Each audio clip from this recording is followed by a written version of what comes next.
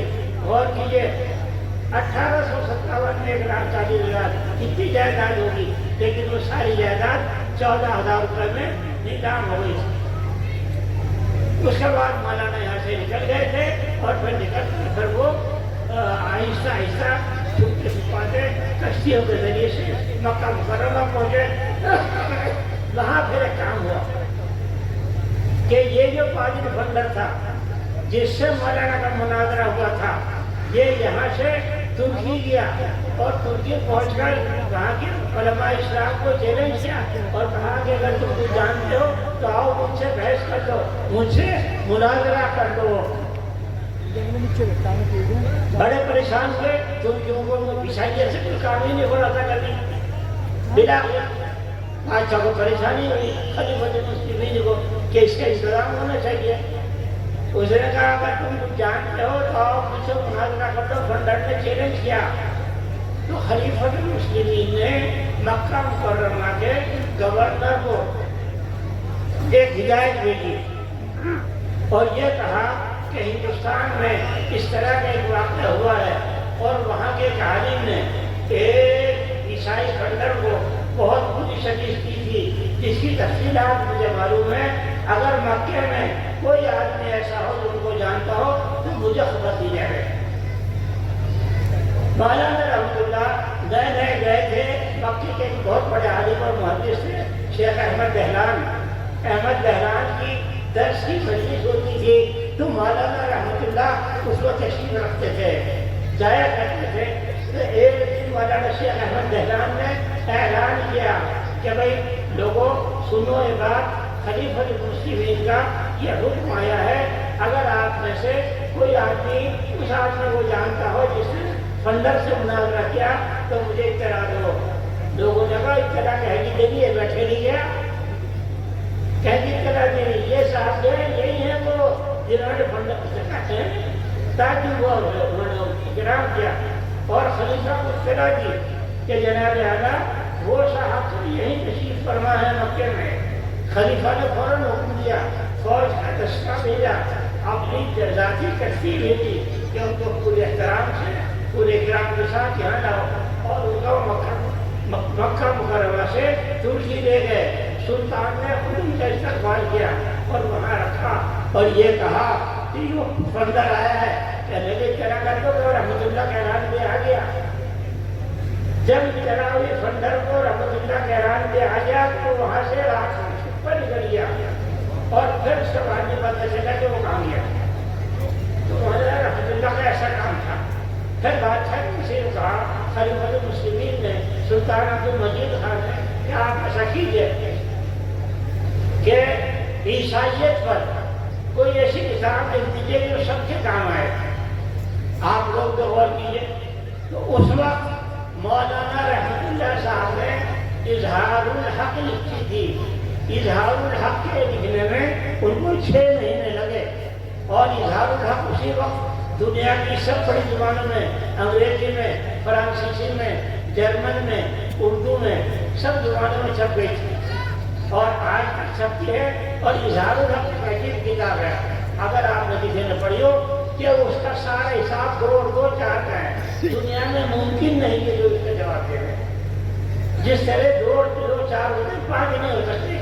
اس لیے آپ مولانا کے کسی بھی حوالے کا کسی بھی بات کا جواب دے ہی نہیں سکتے، اور یہی وجہ ہے کہ اس کو لکھتے ہوئے 150 برس ہو گئے دنیا عیسائیت میں، آج تک اس کا جواب نہیں لکھا جا سکا۔ ایک بات اور بتاؤں آپ کو، پتہ نہیں آپ کی دلچسپی کے لیے کہ میں بتا دوں، دنیا میں 3 یونیورسٹی ہیں، پوری دنیا میں 3، جہاں عیسائیت بحیثیت مضمون جو پڑھائی جاتی ہے۔ یہ لوگ جو پادری ہوتے ہیں، بڑے ہیڈ پادری، جو بعد میں جا کر ملکوں کا نظام سنبھالتے ہیں عیسائیت کا، وہ سب ان یونیورسٹیوں میں تیار ہوتے ہیں، اور ان تمام یونیورسٹیوں میں ایک موضوع جو بہت خاص پڑھایا جاتا ہے، میں نے اس کی ساری تفصیلات جمع کی ہیں، وہ رحمت اللہ گہرانی اور اس کی کتاب اظہار الحق کا ہے۔ آج تک اس کا جواب دینے سے قاصر ہے اور امید قیامت تک رہیں گے۔ تو یہ ایک آدمی کی بات ہے مولانا رحمت اللہ گہرانی۔ مولانا رحمت اللہ گہرانی جب یہاں سے نکل گئے تو پھر یہاں امریکی فوج آئی، اس میں بہت سارے لوگوں کو پھانسی ہوئی تھی، دربار کے لوگوں کو، دوسرے محلے کے لوگوں کو، یہ جو ہے یہ پہلا پانا یہاں کے لوگوں کو، میرے پاس کچھ لوگوں کے نام بھی ہیں، لیکن مجھے جو اندازہ ہے، جو میری تھوڑی بہت معلومات ہیں، وہ یہ کہ یہاں تقریباً 200 لوگوں کو پھانسی ہوئی تھی، 200۔ یہ جو آپ کا شاملی بس اڈا ہے، یہ جو مسجد کے پاس مارکیٹ ہے، یہاں ایک درخت تھا، بہت سے لوگوں نے دیکھا ہوگا، درخت 40 سال پہلے تک تھا، اس کو پھانسی دی جاتی تھی۔ اور ایک یہاں آپ اسکول کے بعد یہاں آگے کہیں تھا ایک درخت، ایک اس پر پھانسی دی جاتی تھی۔ میں یہاں ایک صاحب سے ہندو 90 سال کی عمر میں انہوں نے مجھے دکھایا تھا لے جا کے کہ یہاں انگریزوں نے لوگوں کو پھانسی دی تھی، اور 2 دن میں کم سے کم 200 لوگوں کو پھانسی ہے۔ اس میں قانون نہیں تھا، اس کے لیے کوئی سنوائی نہیں ہوتی تھی، پکڑ لیا اٹھاؤ اس کو پھانسی دے دو، اس کو پکڑ لیا چلو اس کو پھانسی دے دو۔ اور یہ بات شیخ الہند نے لکھی ہے، بھائی اپنا غور کرو، تقریر کی بات کافی نہیں، اپنا غور بھی کرو۔ شیخ الہند نے لکھا ہے کہ بڑوں سے یہ سنا ہے کہ جن لوگوں نے 1857 میں حصہ لیا جن علاقوں میں، وہاں انگریز فوج جاتی تھی، لوگوں کو اکٹھا کرتی تھی اور ان سے پوچھتی تھی کہ تم نے ہمارے خلاف جب میں حصہ لیا تھا کہ ہاں لیا تھا، کہ کیوں لیا تھا، کہ ہمارے مذہب میں فریضہ تھا کہ پھانسی دے دو، بہت اچھا۔ دوسرے کو بلاتے ہیں وہ یہ نہیں کہتا کہ نہیں میں نے نہیں لیا تھا، کہ ہاں میں نے بھی لیا تھا، کہ کیوں، کہ خدا کا حکم تھا پھانسی دے دو۔ اس طرح وہ 100 آدمیوں کے ایک دن میں پھانسی دے دیا کرتے تھے، اس کے لیے نہ سنوائی تھی، نہ کوئی عدالت تھی، نہ سفارش تھی، نہ کچھ تھا۔ تو میرے بھائی کو یہ ایک قصہ مولانا رحمت اللہ صاحب کا ہے کہ مولانا رحمت اللہ نے یہاں بہت زوردار تحریک چلائی تھی اور بہت زوردار حکومت اور نظام قائم کیا تھا۔ اور دوسرے یہاں پر سب تحریک چلی ہے جو مولانا نے بھی تذکرہ کیا۔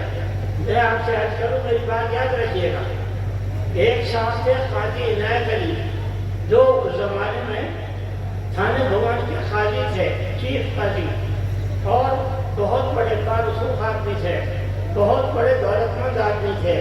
جب انگریزوں نے یہ سب کیا تو ان کو آگ لگ گئی، کیا بیٹھے رہنا گھر میں یہ غلط ہے۔ انہوں نے انگریزوں سے مقابلہ کرنے کا ارادہ کیا اور بڑی دانائی، بڑی ہوشیاری، بڑی تیاری کے ساتھ مقابلہ کیا۔ پہلا کام تو انہوں نے یہ کیا کہ رشی کیش معلوم ہے دہرادون سے اوپر، رشی کیش سے لے کے شاہجہاں تک یہ سارا علاقہ تھا ان کا۔ اس سارے علاقے کو انہوں نے 5-6 حصوں میں تقسیم کیا۔ اس کا ہیڈ کوارٹر انہوں نے تھانے بھون کو بنایا، اور ایک اس کا ہیڈ کوارٹر ابھی میں نے عرض کیا کیرانے تھا، ایک اس کا مرکز بڑھانا تھا، ایک اس کا مرکز بجور تھا، ایک اس کا مرکز بجرول تھا، طرح اور مراکز سے سب جگہ انہوں نے اپنے اپنے کمانڈر بنائے. تھانے بھون میں جن لوگوں کو ذمہ داری دی، خاص طور پہ شاملی میں تھانے بھون میں انہوں نے خود لڑائی لڑی اور یہاں تک کہ انگریز فوج 5 دن تک مقابلہ کرنے کے بعد پسپا ہو کر چھوڑ کر بھاگ گئی تھی. جب ملکہ برطانیہ کو کمپنی نے ایسٹ انڈیا کمپنی نے خبر دی کہ تھانے بھون میں ہمارا ایسا مقابلہ ہوا ہے، تو ان کے ہاں ایک خاص دستہ تھا ملکہ وکٹوریہ کا جو ہندوستان میں بھی رہتا تھا، اس کا نام تھا خاکی رسالہ. اس خاکی رسالے کا آرڈر ہوا کہ تم جاؤ اور تم جا کر تھانے بھون کو فتح کرو. وہ خاکی رسالہ پٹیالے سے آیا، اس کا ایک دستہ بلند شہر سے آیا اور انہوں نے آ کر پھر دوبارہ 1 مہینے کے بعد تھانے بھون پر دوبارہ حملہ کیا. تھانے بھون کے اور جنجانے کے چاروں طرف فصیل تھی، دیوار تھی جیسا قلعے کی دیوار ہوتی ہے، وہ ساری دیوار ٹوٹ دی اور شہر کے اندر گھس گئے اور بے پناہ بمباری کی. یہاں تک کہ شہر میں پورے تھانے بھون میں ایک شخص مولانا عبدالرحیم کے علاوہ 90 سال سے زیادہ کے تھے، کوئی باقی نہیں رہا تھا، سب شہر چھوڑ کر بھاگ گیا. اور وہ جو کمانڈر تھا اس کے الفاظ اس کی ڈائری میں آج بھی محفوظ ہیں کہ میرے پاس اتنا بارود نہیں ہے، اگر میرے بس میں ہوتا تو میں اس تھانے بھون کو بارود سے اڑا دیتا. اس وقت اس کے بعد پھر دوسرا بڑا معرکہ شاملی میں ہوا. شاملی میں کمانڈر نے کس کو بنایا؟ حافظ جامی صاحب کو. ان کے ماتحت تھے حاجی مداد اللہ، مولانا رشید دیوان گنگوئی، قاسم نانوتوی، مدھر نانوتوی اور چند اور علماء اور بشمار لوگ تھے. اور اسی میں ایک بڑے کمانڈر ان کے بڑے معاون چودھری مہر سنگھ تھے جو شاملی کے رہنے والے تھے. ان کو بھی پھانسی کی سزا ہوئی تھی اور ان کی بھی ساری جائیداد ضبط کر دی گئی تھی. چودھری مہر سنگھ نے بھی مسلمانوں کا خوب ساتھ دیا تھا اور وہاں بہت زور کرنے لگی. آپ لوگ اگر جاتے ہوں گے یہ جو چوراہا ہے گرودوارا جس کو کہتے ہیں، اس کے دائیں ہاتھ گڑھی والی مسجد ہے. گڑھی والی مسجد بھی کہی جاتی ہے. اس کے سامنے وہ میدان تھا جہاں انگریز فوج رہتی تھی اور اس گڑھی والی مسجد میں جو دروازہ تھا مشرق میں، اس کے سامنے مسلمانوں کی فوج تھی. جنگ بھی بہت زور کی. وہاں انگریزی فوج کے کئی طرح کے دستے رہتے تھے. تو جب جنگ ہوئی تو اس میں تقریباً 136 آدمی مارے گئے تھے. یہاں تک کہ انگریزی فوج وہاں سے بھاگ گئی تھی اور انگریزوں کے جو کمانڈر مارے گئے تھے ان کی قبریں آج بھی شاملی میں موجود ہیں. کچرے لگے ہوئے ہیں. ہمارے یہاں کسی کو دلچسپی نہیں کسی بات سے مسئلہ یہ ہے. اور ایک بات اور ہے کروں کہ قاضی نیا گلی کا انتظام ایسا تھا کہ اب بھی سمجھ میں نہیں آتا کہ کیسا کیا تھا. انگریزی کمانڈروں نے لکھا ہے کہ ان کے پاس 20,000 فوج تھی، 20,000 افراد مسلح، گھوڑ سوار بھی تھے، پیدل بھی تھے، سب تھے اور توپیں بھی تھی. اور ان کے پاس جو ایک توپ تھی تھا اس کا نام مجھے یاد نہیں آ رہا، میرے پاس ہے، وہ رنجیت سنگھ کا توپ رہ چکا تھا، مہاراجا رنجیت سنگھ کا. تو بہت زبردست انہوں نے لڑائی لڑی اور ایسی لڑی محنت کر دی. لیکن جب اس علاقے پر تقریباً 1 مہینے کے بعد تمام قبضہ دوبارہ ہو گیا انگریزوں کا، تو اس وقت قاضی عنایت علی سے نکل گئے تھے. یہاں سے نکل کر انہوں نے تحریک کہاں چلائی؟ سہارنپور میں، دیوبند میں، آپ کے مراد آباد میں، نجیب آباد میں، بجنور میں، ان سب جگہ وہ لڑتے رہے. اور جب یہاں لڑائی سب جگہ ختم ہو گئی، یہ لوگ مارے گئے، ان کو انگریز نے ختم کر دیا. اس وقت پھر وہ یہاں سے اٹھ کر چلے گئے تھے بیگم جھانسی کے ساتھ، رانی جھانسی کے ساتھ لڑے. اور جب رانی جھانسی کی روپوش ہوئی تو اس کے بعد پھر وہ بھوپال چلے گئے تھے اور بھوپال جا کر بیگم سلطان کلثوم جہاں کی فوج میں ملازم ہو گئے تھے. لیکن ایک دن کلثوم جہاں نے ان کے کارنامے کی وجہ سے کہا کہ ہو نہ ہو یہ آدمی قاضی عنایت علی ہے، ایسا دوسرا آدمی ہندوستان میں نہیں ہے. جب وہ پہچان لیے گئے تو رات کو ہی پھر انہوں نے بھوپال چھوڑ دیا تھا. پھر وہ وہاں سے تجارہ چلے گئے تھے. تجارہ راجستھان میں الور کے پاس ہے. پھر انہوں نے پوری زندگی وہاں گزاری، وہیں ان کی وفات ہے. تو میں عرض کر رہا تھا کہ قاضی عنایت علی کے کمانڈروں میں حاجی امداد اللہ حضرت حافظ صاحب شہید جو ثانیہ میں شہید ہو گئے تھے، گولی لگ گئی تھی. مولانا قاسم صاحب کے بھی گولی لگی تھی، مولانا مظہر نانوتوی کے بھی گولی لگی تھی، لیکن یہ حضرات بچ گئے تھے. یہ لوگ جب تک کہ ملکہ وکٹوریہ کی طرف سے عام معافی کا اعلان نہیں ہوا اس وقت تک یہ لوگ روپوش رہے، اپنے اپنے کا چھپے رہے. جب ملکہ وکٹوریہ کی طرف سے عام معافی کا اعلان ہو گیا تھا اس کے بعد پھر یہ لوگ باہر آئے تھے. یہ حضرات ان کے کارنامے ہیں. اس کے علاوہ جہاں جو کچھ ہوا اس کی وضاحت بہت لمبی ہے. میرے بھائی میں نے چھوٹی سی ایک نمائش لگائی ہے، اس کو دیکھیے گا، اس سے آپ کو اندازہ ہوا کہ ان لوگوں نے کیا کیا کیا تھا. ایک دن میں کتنے لوگوں کو پھانسیاں ہوتی تھی، کتنے لوگ کالے پانی بھیجے گئے، کتنوں کو تاعمر قید کی سزا ہوئی، اور کیسی کیسی سزائیں تھی اللہ سوچ ہی نہیں سکتے آپ. یہ جو تختے ہوتے ہیں جیسے کولو کے ہوتے ہیں، اس طرح کے تختے ہوتے تھے موٹے موٹے، ان دونوں کے بیچ میں رکھے آدمی کو اسے کولو کو جلا دیا کرتے تھے، اس کا قیمت بدل کرتا تھا. ایک بات اور یاد آ رہی ہے، قاضی عنایت علی کی ایک سوتیلی ماں تھی. قاضی عنایت علی کی ایک سوتیلی ماں تھی. جب انہوں نے یہ تحریک شروع کی اور ان کی طرف سے جدوجہد کی آواز اٹھی تو اس ماں نے، اس عورت نے جو نوجوان تھی یہ کیا کہ گھوڑے پر بیٹھ کر پورے علاقے کا سفر کیا، سارے مظفر نگر کا، سارے شاملی کا اور ہریانے تک، اور گاؤں گاؤں گئی، ہر گاؤں میں جا کر لوگوں کو ترغیب دی کہ تم اس میں حصہ لو، باہر نکلو، یہ گھر میں عورتوں کی طرح کیوں بیٹھے ہو. تو اس نے پورے ملک میں آگ لگائی. کیا نام تھا ان کا؟ اصغری بیگم، ان کا نام اصغری بیگم. اصغری بیگم کی ایک بات اور سن لیجیے، شاید کبھی وہ سبق ہو، کبھی یاد ہے زندگی میں کہ کیسے قربانی دی تھی. انگریزوں کے سزا دینے کے بہت سارے طریقے تھے اور بہت تکلیف کی سزا دیتے تھے. ایک بڑا طریقہ یہ تھا کہ جو لوگ 1857 میں شریک ہوئے، جو لوگ باغی تھے، ان کو توپ سے باندھ دیا جاتا تھا، توپ کے منہ پر باندھ دیا اور پھر بارود جلا دیا کرتے تھے تو اس کی لاش کے چھینچے ڈوب جاتے تھے، ریزہ ریزہ ہو جاتی تھی. اصغری بیگم کو بھی باندھ دیا گیا اور ارادہ کیا کہ جو توپ کو چلائیں. تو اصغری بیگم صاحب اسی کو ہنسی. سنیے، کس کو کہتے ہیں بہادری، کس کو کہتے ہیں جوان مردی، کس کو کہتے ہیں حوصلہ. زور سے ہنسی وہ اصغری بیگم. انگریز افسر نے کہا تجھے خبر نہیں کیا ہونے جا رہا؟ اس نے کہا ہاں خبر ہے. کہ کیا ہو رہا؟ کیا ہونے والا یہ کہ تم توپ چلاؤ گے میرے.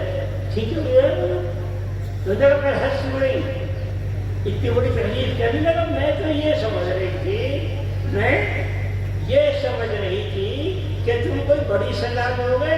یہ توپ کی سزا تو ہر ایک کو دی جاتی ہے، کیا خاص بات ہے. سمجھے کہ یہ سزا تو ہر ایک کو دی جاتی ہے، یہ کیا خاص بات ہوئی. میں یہ چاہتی تھی کہ وہی سزا، اس وقت انگریزوں نے بڑی سزا دی. سزا انہوں نے یہ دی کہ اس کو، اصغری بیگم کو آگ پر اس طرح جلایا جس طرح گوشت بھونتے، ایک کھجور اس کا جلا کر تو خاک کیا. تو میرے بھائیوں اس طرح قربانی دی تھی ہمارے بڑوں نے. جب یہ ملک آزاد ہوا تھا ایسا خاک خاک تھوڑی ہو گیا تھا. اس کے بعد پھر میں آپ سے کہتا ہوں کہ قاضی عنایت علی کے ایک اور بڑے کمانڈر بڑھانے کے تھے، خیرات خان، نقاب خیرات خان، یہاں کے بہت بڑے کمانڈر تھے اور وہ کمانڈر بڑے حوصلہ مند تھے اور نہایت بہادر تھے. انگریزوں کو انہوں نے 2 دفعہ اس علاقے سے نکالا. انگریز کمانڈروں نے لکھا ہے کہ ایسا بہادر آدمی ہم نے نہیں دیکھا. یہ سارا علاقہ انگریزوں سے آزاد کرا لیا تھا خیرات خان نے، اور انگریزوں نے ہر چند کوشش کی اس کی گرفتاری کی، اس سے انعامات دیے، لیکن کوئی اس کو گرفتار نہیں کر سکا۔ اس کے بعد پھر وہ یہاں سے نکل کر بجنور چلے گئے تھے۔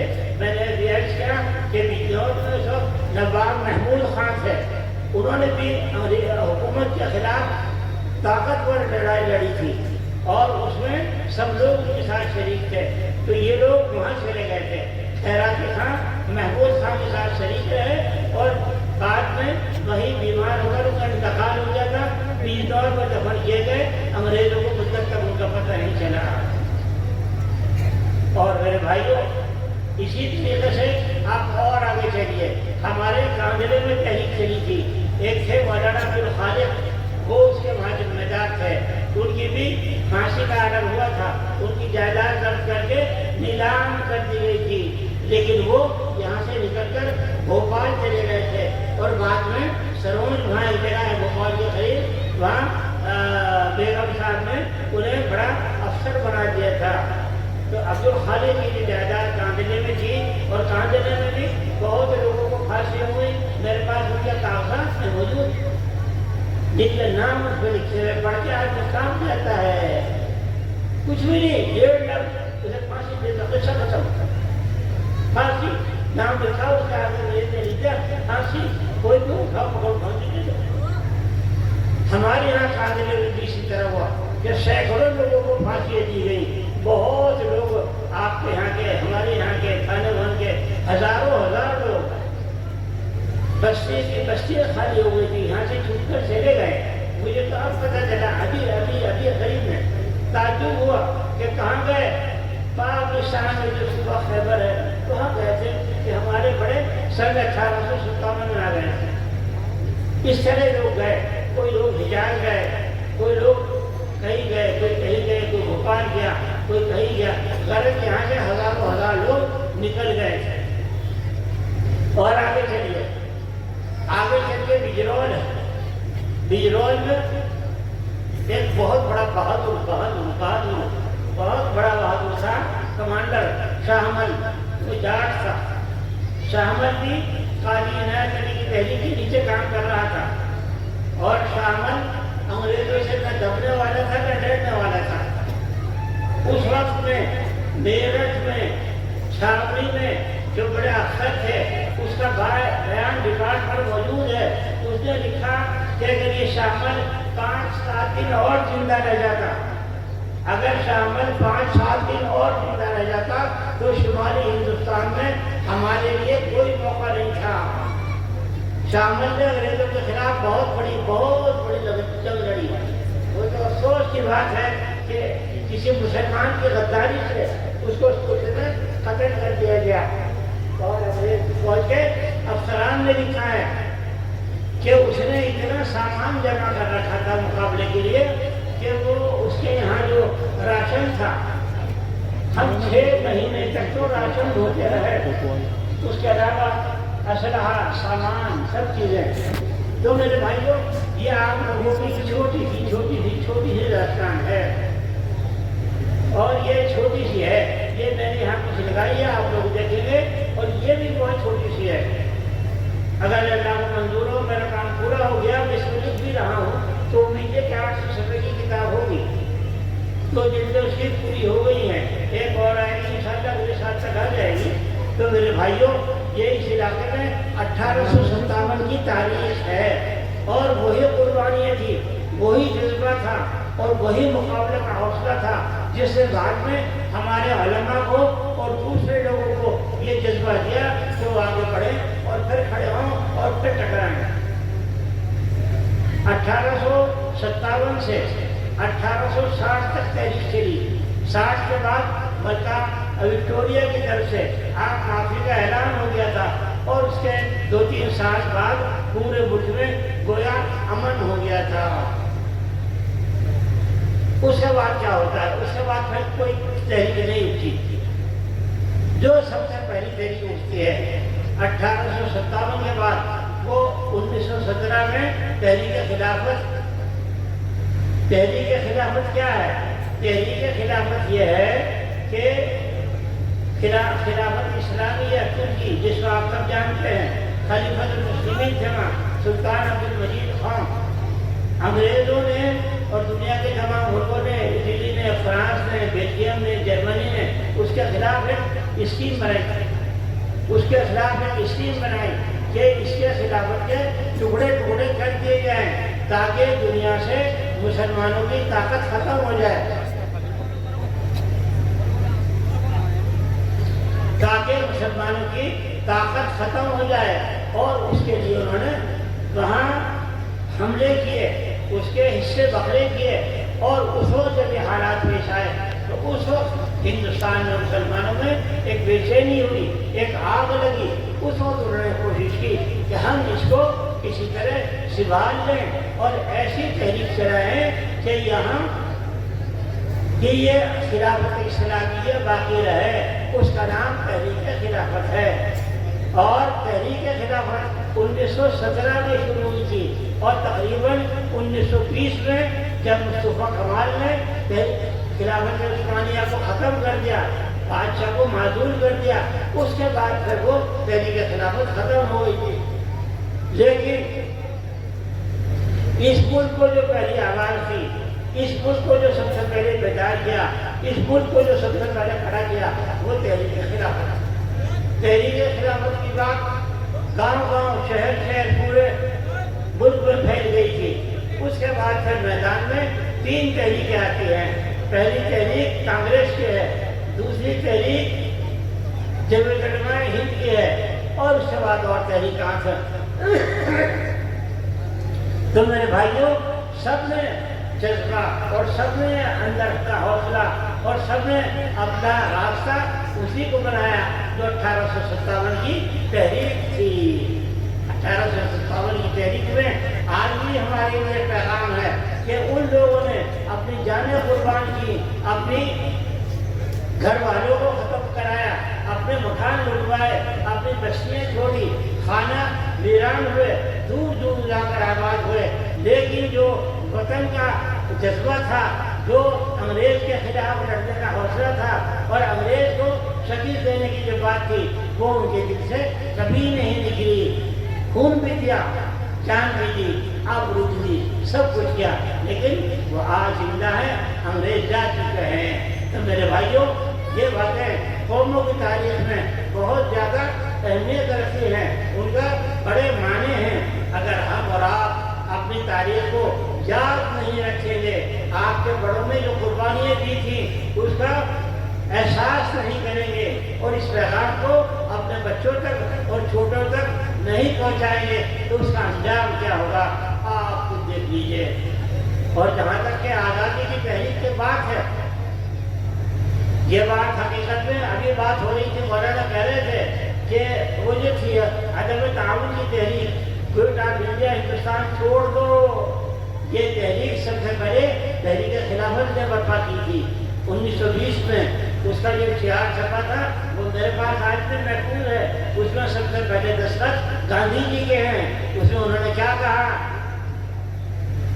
گاندھی جی نے اس کو کیا کہا، وہ کہا کہ اس وقت تحریک خلافت کا ساتھ دو، زمانے کو ہلا دو، نعرہ اللہ اکبر سے، یہ جو لکھا ہوا ہے یہ گاندھی جی کے دستخط میں سب سے پہلے لکھے ہیں گاندھی۔ تو اس کے بعد یہ تحریکات چلی، پھر یہ ایک تحریک ہوا جو آپ 1941 میں چلی، پھر اور تحریکات ہیں، پھر یہاں اور بہت ساری سیاسی جدوجہد ہوئی ہیں، لیکن کوئی سیاسی جدوجہد جو پہلے ہو چکی اور جب اب ہونے والی ہے، ان سب میں 1857 کا خون، 1857 کا اثر، 1857 کا جذبہ ضرور قابل رہے گا۔ تو میرے بھائیوں، یہ ہماری مختصر سی تاریخ تھی، اگر آپ یاد رکھیں تو بہت بڑی بات ہے، اور اگر آپ انہیں بلا دیں تو آپ سے زیادہ اور ہمارے سے زیادہ کوئی نقصان نہیں رہے گا۔ اس تاریخ کو جاننے کی ضرورت ہے، یاد رکھنے کی ضرورت ہے، اپنے بچوں تک پہنچانے کی ضرورت ہے، اور آئندہ نسلوں تک محفوظ رکھنے کی ضرورت ہے۔ اللہ تعالیٰ ہمیں اس بات کو جاننے کی، سمجھنے کی اور اس پر عمل کرنے کی توفیق عطا فرمائے۔ وآخر دعوانا الحمد للہ رب العالمین، صلی اللہ تعالیٰ علیہ وسلم، سیدنا محمد وآلہ وصحبہ اجمعین برحمتہ یا